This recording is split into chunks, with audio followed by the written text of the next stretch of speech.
حضرت علی رضی الله عنه به نزد گورستان ایستاد و فرمود: ای اهل قبرها، خانه هایتان از آن دیگران شده و اموالتان بین وارثان تقسیم شده است و همسرانتان با مردان دیگر ازدواج کردند. پس از حال خودتان به ما خبر دهید ای اهل قبرها. برادران و خواهران عزیز، قبرها که سخن نمی گویند. حضرت علی رضی الله عنه رو به همراهانش آورد و فرمود: قسم به الله که اگر این صاحبان قبرها سخن می گفتند، البته می گفتند و تزودوا فان خیر الزاد التقوی، یعنی برای خود توشه آماده کنید که بهترین توشه پرهیزگاری است. پس ای کسی که خبری مرگ دیگران را میشنوی و یا در جنازهش حاضر میشوی، چرا از آن عبرت نمیگیری؟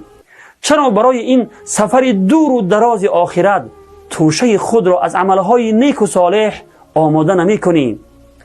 از مرگ می ترسید ولی برای آن تیاری نمی بینید. از مرگ نترسید بلکه از آن بترسید که مبادا مرگ به سراغ شما بیاید در حالی که تا حال از گناهانی که انجام می دهید توبه نکرده باشید. و السلام علیکم و رحمت الله و برکاته.